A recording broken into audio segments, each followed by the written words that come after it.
Hello everyone, so welcome back to Theta Gainers. और आज of course हमारा ये बजट डे स्पेशल वीडियो है और इसमें बेसिकली आपको कल का फुल प्लान बताने वाला हूँ कि मैं वो क्यों करने वाला हूँ, क्या रीज़न है, मैंने कितनी बार इस टाइप से ट्रेड किया है, पहले ट्रेड करने का क्या हालात थे, क्या मिला क्या नहीं मिला, क्या साइकोलॉजिकल प्रॉब्लम्स थी, क्या हम सॉल्व कर सकते हैं। ये सारी कुछ चीज़ें आज क्लियर होंगी इस वीडियो में।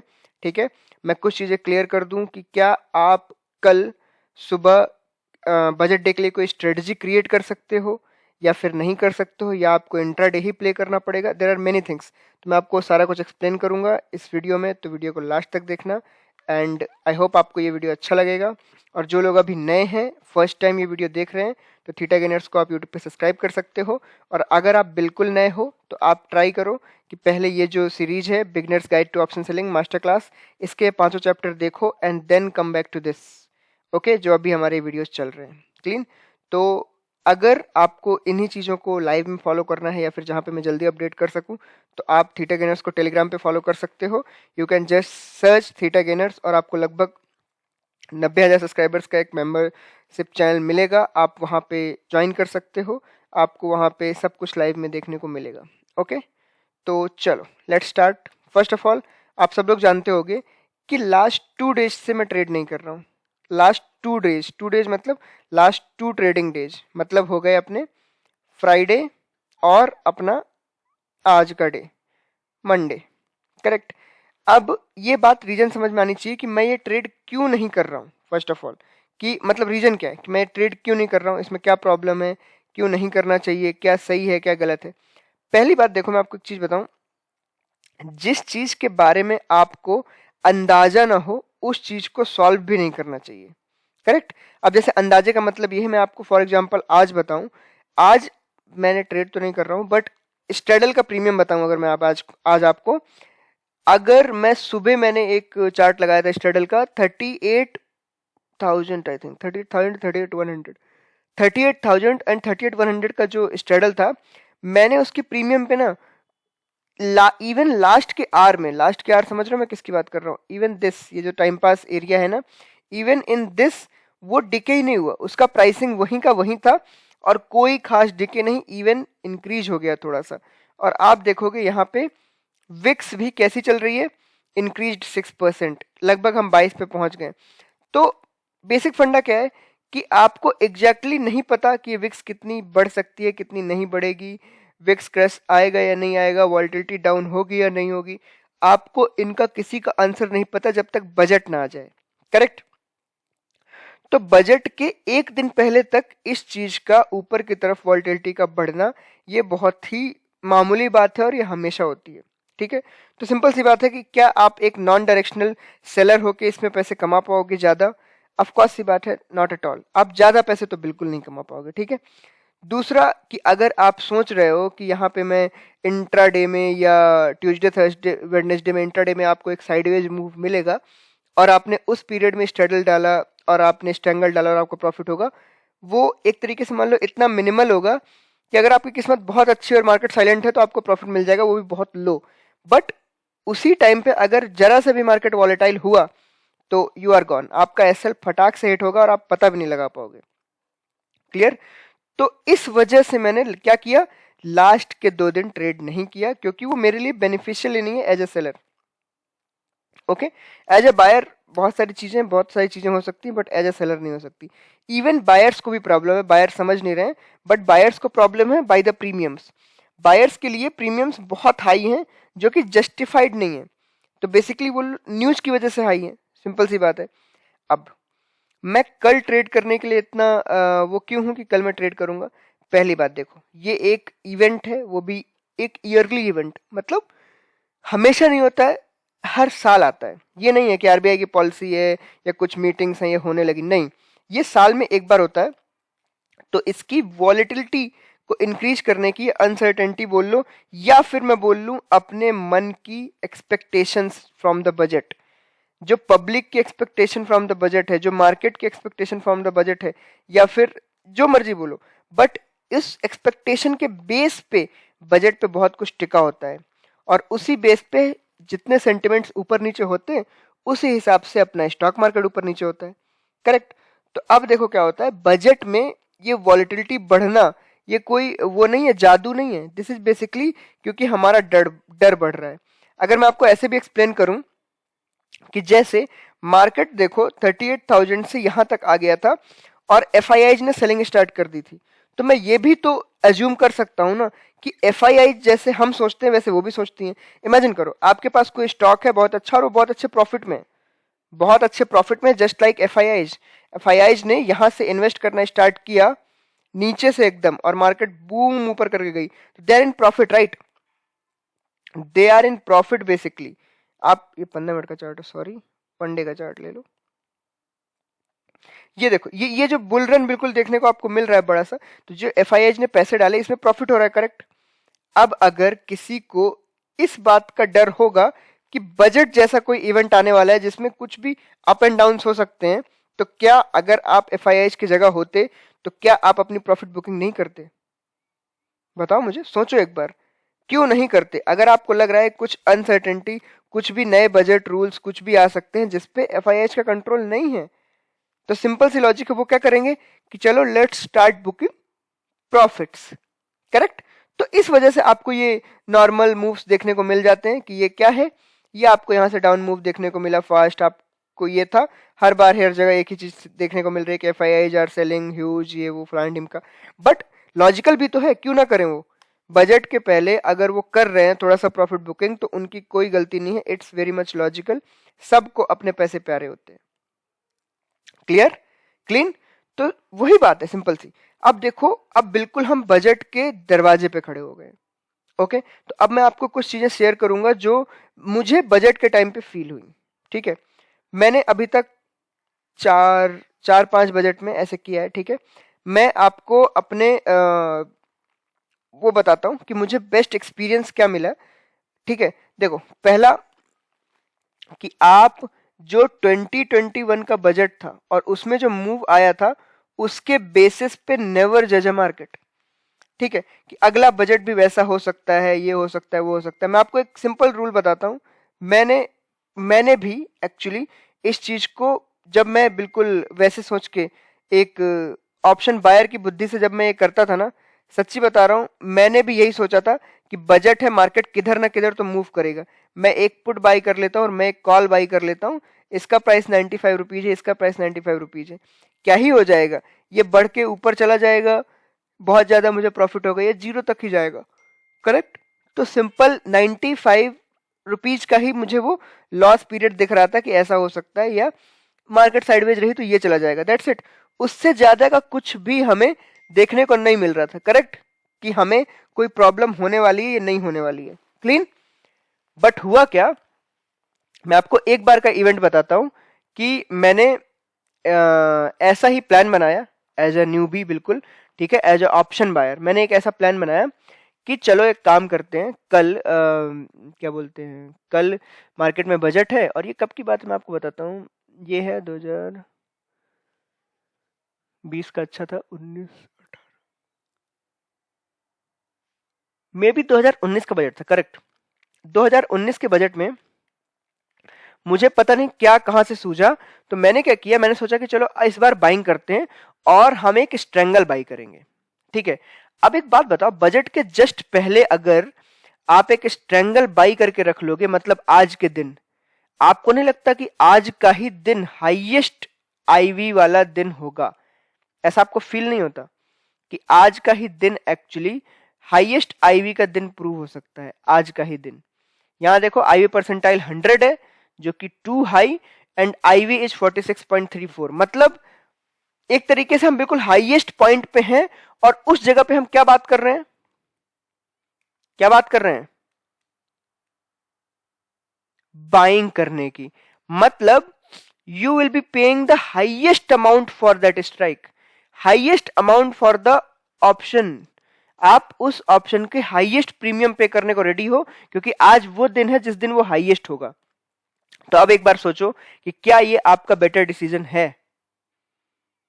I don't think so. आपने हाईएस्ट बाइंग की है just for the sake of कि मार्केट मूव कर जाएगा, और अगर आप हाईएस्ट बाई नहीं करना चाहते, दूर से ओटीएम बाई करोगे तो और भी और गलत हो जाएगा ये, क्योंकि उनके गलने के चांसेस और बढ़ जाते हैं। दूसरा यहीं पे हो गया अपना सेलर। सेलर को किस चीज का फायदा है? सेलर को फायदा है हाई विक्स का। अब मैं अगर आपसे किसी ऐसे क्वेश्चन करूं ना नॉर्मल, कि एक बात बताओ, सेलर के लिए अच्छी बात क्या होती है? सेलर के लिए अच्छी बात होती है उसका प्रीमियम। आपके पास जितना अच्छा प्रीमियम होगा आप उतना अच्छा प्रॉफिट कमाओगे। आपके पास एडजस्टमेंट कॉस्ट कम, आपके पास बहुत सारा एम्पल अमाउंट ऑफ टाइम होगा कि आप जो चीज करनी है करो, जो एडजस्टमेंट करनी है करो। करेक्ट? और वो कब होता है? जब विक्स हाई होती है। तो राइट नाउ जहां पे आपको वॉलेटिलिटी बहुत हायर एरिया पे है, वहां पे सेलर को फायदा उठाने के लिए उसके पास क्या है? उसके पास हाई विक्स है और हाई प्रीमियम है। बट क्या हर बार हाई विक्स और हाई प्रीमियम का फायदा उठाया जा सकता है? Answer is no. आप हर बार हाई विक्स का फायदा नहीं उठा सकते। आप हाई विक्स का फायदा सिर्फ तभी उठा सकते हैं जब आपके पास एक डिफाइंड इवेंट हो।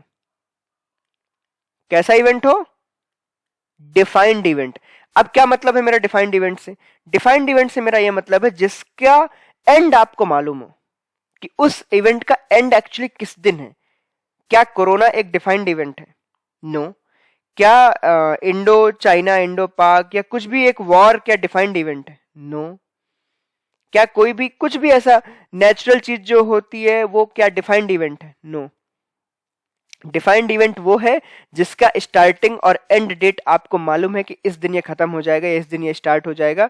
एंड जस्ट लाइक बजट, हमें पता है कि ये 1 फेब को आएगा और हमें पता है कि इसी दिन इसका गेम ओवर, सारी वॉल्टिलिटी क्रस्ट। तो मतलब अगर हमें डिफाइंड पता है ना कि ऐसा होने वाला है तो सारी वॉल्टिलिटी क्रस्ट। ऐसा ही एक डिफाइंड इवेंट और क्या होता है? Expiry day. Actually expiry day भी एक इसी तरीके का इवेंट होता है जहां पे हम फुल फ्लेज्ड, आपने देखा होगा बहुत सारे ट्रेडर्स ऐसे हैं जो सिर्फ एक्सपायरी ट्रेडिंग करते हैं बिकॉज ऑफ कि they know it has to go zero. उन्हें पता है कि वो जीरो जाएगा, इसलिए एक अलग कॉन्फिडेंस होता है उसको ट्रेड करने का। वैसे ही हम 2 दिन से ट्रेड नहीं कर रहे हैं क्योंकि हमारे पास कोई ऑप्शन नहीं है, बट हम बजट डे में ट्रेड करेंगे क्योंकि हमें पता है कि वॉलेटिलिटी डाउन जाएगी। आईवी परसेंटाइल, ये वॉल्यूम एक तरीके से मान लो पूरा वॉलेटिलिटी डाउन साइड में जाएगा। ठीक है? और ऐसे में बायर की जगह सेलर को फायदा होने के चांसेस ज्यादा है। मैं ये नहीं बोल रहा हूं सेलर को ही फायदा होगा, बट सेलर को फायदा होने के चांसेस बहुत ज्यादा हैं। और क्या हम ट्रेडिंग कर रहे हैं तो उसमें चांसेस पे प्ले करते हैं? ऑफ कोर्स हम चांसेस पे प्ले करते हैं और हायर चांसेस एक सेलर के हैं इस वक्त। ठीक है? अब मैं आपको कुछ एग्जांपल देता हूं, जस्ट एग्जांपल। 2019 की बात है। 19 में सेम मैंने किया एक हरकत। ठीक है? मैं आपको एग्जांपल देता हूँ। मैंने क्या किया था, मैंने 95 रुपीज का दोनों साइड का कॉलर पुट बेचा था। ठीक है? मार्केट अगले दिन 300 पॉइंट गैप अप या कुछ ऐसा खुली थी। ठीक है? मार्केट ओपन हुई, हुआ क्या, इसका प्राइस जो है ये 110 है और इसका प्राइस 30 रुपए है। आप समझ रहे हो ना क्या हुआ? मतलब टोटल 200 रुपए के प्राइस वाले का, जिसका 200 रुपए या 190 बोल लो प्राइस है, वो 190 अब 140 रह गया है ओपनिंग होते ही। और विद इन 5 मिनट ये 110 भी 75 था और ये 30 भी 25 को समथिंग था। तो वो 200 रुपए अब 100 रुपए बचे थे अगले दिन विद इन मिनट्स। बाकी कुछ करने की जरूरत ही नहीं थी, विद इन मिनट्स वो ऐसा हुआ कि 15 मिनट के अंदर मैं इस पोजीशन पे आ गया था जहां पे ये 25 और ये 75, ये दोनों बिल्कुल डाउन साइड चले गए थे और इसमें मेरा कोई कंट्रोल ही नहीं था। मैं उसमें कुछ करने जाता तो शायद वो और लॉस होता। और हो क्या रहा था कि it was not because of movement तो हो ही रहा था मार्केट में, बट वॉलिटिलिटी क्रश हो रही थी क्योंकि लोगों के डर खत्म होने लगा था। उन्हें पता था कि आज ये आखिरी दिन है, कि आज ये खत्म हो जाएगा बजट और वॉलिटिलिटी हमारी खत्म हो जाएगी, अब हम शांति से ट्रेड कर पाएंगे। इस बात का सुकून था उनके अंदर। ठीक है? तो इस वजह से वो डर खत्म हो रहा था और basically volatility is fear index, डर का वो बताता है कि कितना इंसान डर रहा है बेसिकली। Okay, clean. तो आपका अगर डर ही खत्म हो जाए, आपको दिखे कि ये डर बस खत्म होने वाला 4 घंटे में, तो क्या आप अनसर्टेन रहोगे? नहीं, आप वहां पे फालतू अनसर्टेन डर आपका धीरे धीरे खत्म होने लगेगा और जैसे जैसे डर खत्म, ऑप्शन की प्रीमियम लो जाने लगेगी इररिस्पेक्टिव ऑफ मार्केट मूवमेंट। ठीक है? मार्केट बहुत बड़ा मूवमेंट वो बात अलग है, बट अगर थोड़ा बहुत 200-250 2-2.5% का मूव अप एंड डाउन हुआ तो ऐसा कोई फर्क नहीं पड़ने वाला। क्लियर? ओके, तो ये मैंने 2019 बताया जिसमें मैंने पंगा किया और फालतू में लॉस किया, मैंने बाइंग कर ली। ठीक है, 2020 की मैं बताता हूँ बात। 2020 में क्या हुआ, मैंने 70 रुपीज के कॉलर पुट बेचे। ठीक है, कितने बजे? बिल्कुल 9:18, ऑलमोस्ट 9:18 AM। ठीक है, और मैं आपको बताता हूं कि विद इन 3 मिनट्स मैंने क्यों बेच दिए, क्योंकि अगर मैं रुकता तो ये प्रीमियम्स एकदम से गायब होना स्टार्ट हो जाते और फिर मुझे मार्केट के बहुत पास आने होता। और ये 9:18 पे मुझे 70-70 के मिल गए हैं, जो कि एक तरीके से मान लो 2-2 ढाई पॉइंट दूर है for that day only. 2,500 point दूर है। अब यहाँ पे कोई खास बहुत फर्क नहीं पड़ता कि ये ट्यूसडे है, वेडनेसडे है, थर्सडे है, क्योंकि वॉलेटिलिटी क्रश तो आने ही वाला है और वो तेज होगा और वो नॉर्मलाइज करने के लिए एक फर्स्ट स्टेप थोड़ा हार्ड लेता है। ठीक है, तो मैंने जब यहाँ पे 70-70 रुपए चूज किए 9:18 पे, 9:18 से लेके 10:55 तक इन दोनों ने कभी भी अपना प्राइसिंग 120 के ऊपर लेके नहीं गए। मार्केट फ्लक्चुएट कर रहा था, मार्केट ऊपर जा रहा था, नीचे जा रहा था, बट कभी भी 120 के ऊपर नहीं गया। और इसके बाद ये दोनों एक 7 रुपए पे और एक 8 रुपए पे क्लोज हुआ था। ये वो वाला दिन है जिस दिन मैंने स्ट्रेंगल प्ले आउट किया था ओनली, वो भी मैं आस्था में ट्रेड कर रहा था। आप अगर आप बैक जाओगे थोड़ा टेलीग्राम में तो आपको देखने को मिलेगा मैं आस्था में ट्रेड कर रहा था और मैंने बहुत बड़े बड़े लॉट्स में किया था। ठीक है, तो इसमें मार्केट के मूवमेंट के बावजूद भी मुझे थीटा से फायदा हो रहा था और ये अच्छी बात थी इस चीज की, because of volatility crush. Okay, इसमें कोई मैंने गणित नहीं पढ़ी है, ना कोई स्ट्रेटजी बनाई है। दिस इज बेसिक कि आप किस साइड रहना आपके लिए बेहतर होगा, किस तरफ रहो। होल्डिंग पोजीशन करने की कोई जरूरत नहीं है ओवरनाइट में। अभी एक और हफ्ते कुछ मत करो, शांत रहो थोड़ा, फरवरी को थोड़ा कंट्रोल में आने दो, बजट को डाइजेस्ट करने दो, उसके बाद ओवरनाइट पोजीशन लेना। ओवरनाइट पोजीशन लेना अभी कहीं से कोई बहुत होशियारी की बात नहीं होगी, बहुत बड़ी बेवकूफी है। क्लीन? अब मैं आपको बताता हूं कि अगर मैं कल ट्रेड करता हूं, अगर वैसे अगर नहीं है, मैं कंफर्म कल ट्रेड करूंगा और कल मैं स्ट्रेंगल ही बेचने वाला हूं। और जो भी ट्रेड्स मैं लूंगा, जो भी ट्रेड्स मैं कल आपको यहां पे सीधा टेलीग्राम पे आपको देखने को मिलेंगी, वो ट्रेड इस जगह पे मैं शेयर करूंगा। मैं बिल्कुल भी कल की ट्रेड रिकमेंड नहीं करूंगा आपको कॉपी करने के लिए, मैं सामने से बता रहा हूं ये। ठीक है, आपको बिल्कुल रिकमेंडेड नहीं है कि कल आप कोई भी ट्रेड फॉलो अप करो या कोई भी ट्रेड को अपने पैसों से उसको डिप्लॉय करो, क्योंकि कल ऐसा दिन है जिस दिन अच्छे अच्छे तुर्रम खान के कपड़े निकल जाते हैं और कुछ नहीं बचेगा। ठीक है, तो कल आपको मैं यहाँ पे सारी चीजें प्रोवाइड करूंगा, आप उसको एनालाइज करो, मैंने क्यों किया, क्या किया। ऑफ कोर्स आपको वीडियो मिलेगा शाम को, बट खुद से ट्राई करो करने का। Don't copy on a event day and that too option selling. Option selling में ना मैं आपको एक चीज बताऊं, आपको ऑप्शन बाइंग के वो दिख जाएंगे, टिप्स एंड टिप्स वाले इंदौर के लोग। ठीक है, फिर आपको स्टॉक्स में दिख जाएंगे, ये बाई करो, ये सेल करो, सब कुछ। ऑप्शन सेलिंग में ना कोई ऐसे फोन करके आपको ट्रेड नहीं देता है, पता है क्यों? क्योंकि आपके पूरे के पूरे पैसे गायब हो सकते हैं और वो उस बंदे को फिर आप सीधे जूतों से बात करोगे, और ऐसा कोई नहीं चाहेगा। अपने ग्राहक कोई नहीं खराब करता। तो इसीलिए ऑप्शन सेलिंग वो दरिया है जहां पे फूक फूक के कदम रखने पड़ते हैं। तो इसीलिए वो कदम बजट डे के दिन आप मत रखो अगर आप नए हो, अगर आपको एक्सपीरियंस नहीं है। ओके, और सारी ट्रेड्स आपको यहाँ मिलेंगी, तो आप थीटा गेनर्स को यहाँ से टेलीग्राम पे सर्च करो और वहां पे ज्वाइन कर सकते हो। आपको कल बजट डे का सारी ट्रेड्स यहाँ मिलेंगी और मैं कल फिर से अपना 2020 वाला ही प्लान अपनाने वाला हूँ। मैं जाके 70 रुपीज के आसपास की सेल करूंगा और इनको नॉर्मली नॉर्मली डबल के आसपास के एसएल से स्टार्ट करूंगा। बट लेट्स सी, अगर मुझे कोई डायरेक्शन वगैरह कुछ अच्छी मिल गई तब भी हम उसको फाइनलाइज कर लेंगे। ठीक है, बट पहले यहाँ पे देखो कि है क्या चीज, चल क्या रहा है। अगर मैं ऑल स्ट्राइक्स में जाऊं और राइट नाउ अभी बात करूं 70 रुपए कहां पे है, तो ये आप देखोगे लगभग 153, 133, 106, 78, एक तरीके से मान लू मैं तो 35,500 के आसपास, 35,500। ठीक है, अपर साइड में मान लेता हूं मैं लगभग 40,500। तो 35,500 से 40,500, 35,500, 40,500 क्या रेंज होती है? मैंने एक स्ट्रेंगल बनाया, 35,500 और 40,500 सेल। देखो 85% की पीओपी आ रही है और लगभग दोनों का premium almost total 68 and plus 60 लगभग 150 पॉइंट के आसपास है, जो कि पर लॉट के हिसाब से है। और इसका डिके टिल 10 रुपीज तक भी जा सकता है, बिलो 10 भी जा सकता है। और कल आप देख लेना, कल अगर आप आउट ऑफ द मनी को लास्ट में एनालाइज करोगे ना, लास्ट का मतलब है बिल्कुल लास्ट में, जब मार्केट खत्म होने वाली हो, और आप जाना ऑप्स्ट्रा में जाना या जो भी टूल आप यूज करते हो वहां जाना और देखना कि वो कितने परसेंट डाउन गए हैं, परसेंट वाइज वो डिके कितना ज्यादा है। वो सिर्फ डिके इस वजह का नहीं है कि मार्केट साइडवेज है या कुछ भी है, वो इस चीज का है क्योंकि एक दिन पहले तक एक अनसर्टेनिटी थी मार्केट में, जहां पे डर लग रहा था लोगों को, वो डर आज खत्म हो गया है और डर से रिलीज होने पे मार्केट एक्चुअली अपनी वॉल्टिलिटी खत्म कर देता है। ठीक है, ओके। तो मैं कल एक स्ट्रैंगल से स्टार्ट करूंगा और थोड़ा अर्ली स्टार्ट करूंगा क्योंकि कल टाइम नहीं मिलेगा। ओके, एक और ऑब्जर्वेशन है जो मैं आपको शेयर करना चाहूंगा, ये बहुत इंपॉर्टेंट है कि जब मैंने 70 रुपीज बेचा था, मैं आपको सच बताऊं, दिस इज वेरी ट्रू, 1055 तक ना, 1055 तक एक्चुअली मुझे कोई फर्क नहीं पड़ा इससे, 1055 तक कोई फर्क नहीं पड़ा क्योंकि बेसिकली ये 70 और ये 70 मिलके ना लगभग कितना बनाते हैं, 140।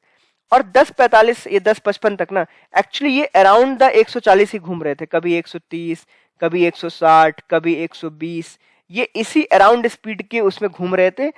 और इस जगह से क्या हुआ, ये डिके नहीं हुआ। एंड इसी टाइम पे प्रीमियम ने क्या किया, इस 70 को लेके गया 50 तक और इस 70 को 120 तक, करेक्ट, इसी पीरियड में इसको इतना जंप कराया। कब तक, 1055 तक। लेकिन 1055 होने के बाद जैसे ही सीतारमन मैम ने बोलना स्टार्ट किया है, उसके बाद से इन दोनों स्ट्रैंगल का डिके, मतलब दोनों कॉल एंड पुट का डिके ऐसे ऐसे जाके यही 70 रुपए, 7 रुपए का कॉल, ओके, 7 रुपए का कॉल, और बेसिकली उसके बाद क्या बोलते हैं, 9 रुपए का पुट, आई थिंक, करेक्ट, 7 रुपए का कॉल एंड आई थिंक 9 रुपए का पुट था। चार्ट क्यों चेंज हो गया? तो आप सोचो 70 रुपए की चीज किस दिन था, सैटरडे के दिन था ना, 70 रुपए की चीज almost second day of expiry 70 रुपए से 7 रुपए या 9 रुपए पे आ गई थी। ठीक है, तो सोचो कितना ज्यादा वॉल्यूम क्रश का फायदा मिलता होगा।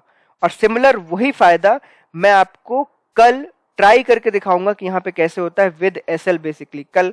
और कल मैं डिस्क्लेमर दे रहा हूं कि कोई उसको फॉलो नहीं करेगा, ठीक है, सब लोग सिर्फ एनालिसिस करेंगे, देखेंगे कि क्या कर सकते थे क्या नहीं कर सकते थे, मैंने किस टाइम पे क्या किया, उस चीज को एनालाइज करने का ट्राई करना और थोड़ा सा पढ़ने और सीखने का ट्राई करो। ठीक है, हर चीज में पैसा नहीं देखा जाता। आप जाके बजट में सोचो कि बजट में पता नहीं क्या करेंगे क्या नहीं करेंगे, मेरी तरफ से बजट को आपको एक तरीके से ये लेके चलना है कि आपका लर्निंग फेज है, उससे ना पैसे लेने के लिए मत भागो।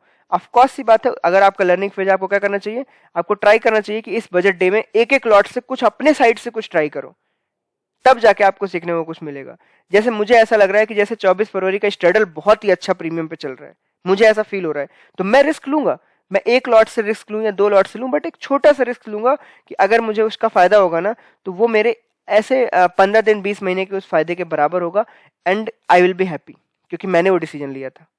करेक्ट, तो वैसा ही आपको डिसीजन लेना है, चाहे एक लॉट से लो, डायरेक्शनल लो, नॉन डायरेक्शनल लो, बट कल आपको वॉलेटिलिटी डाउन जाने में थीटा आपका बहुत साथ देगा। आपके पास इंट्रिंसिक वैल्यू बिल्कुल कम है और थीटा बहुत ज्यादा है टाइम वैल्यू, और आपको कल गारंटीड बजट फायदा देगा।